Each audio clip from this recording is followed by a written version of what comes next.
Heart, soul, mind, strength. These make up you and me. This is what we are, beginning with the heart. I can't tell you how important it is in life to know where you begin. If you don't know where you begin, you always start in the middle. And starting in the middle leaves you two things right and left that you immediately need to take care of. You don't want to do that. You start at the beginning, and the beginning is our heart. That's our emotions. That's our feelings. That's what comes up immediately no matter what we do. Somebody says, we're going to have pizza tonight. We have an emotional reaction to it. We have an emotional reaction to it. Somebody says, I like your new shirt. We have an emotional reaction to it. Somebody says, God is dead. We have an emotional reaction. Somebody says, God is love. We have an emotional reaction. We have an emotional reaction to everything. This could be a problem because emotion does give you passion, but it also can be a poison to your system if it controls you and keeps you from being a functioning, thinking individual who uses great spiritual wealth to make decisions. So we go from heart to soul, from feelings to the soul. What is the soul? It is the storehouse. It's the library of our collective experience. Listen. If you're not a believer, if you're an atheist, don't worry about it. Just call it conscience.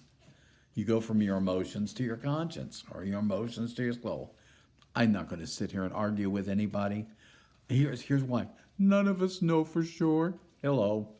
So since we know nobody knows for sure, you name it what you want to name it.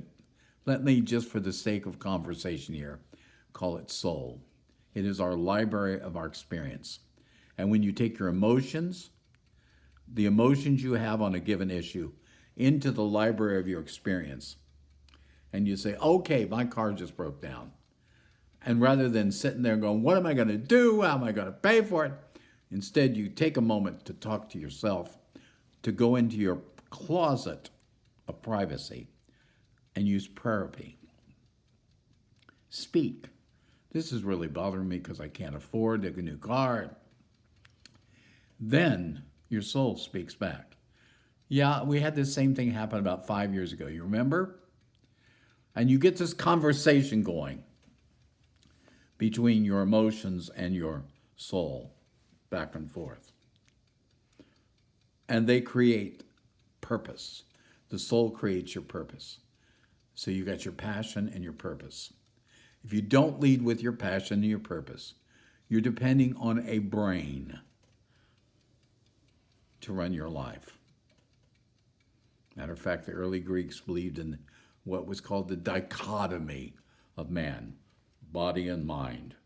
Body and mind. Oh God, please don't let me be just body and mind, because my mind has been so corrupted by what people have told me, how I've been ingrained, what's been ingrained in there from my training, that I can't count on my brain to relax long enough to allow me to teach it.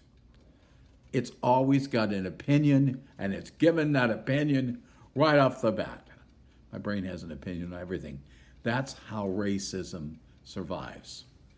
We don't approach racism from our emotions, what we feel, and our soul, what we collectively have experienced with other races. We go right to our brain. What were we taught? What were we taught about those black people? What were we taught about white people? And from that brain, we try to make a chain reaction in our lives. This is what causes a problem. Heart and soul. And then the heart and soul gets together and renews the brain.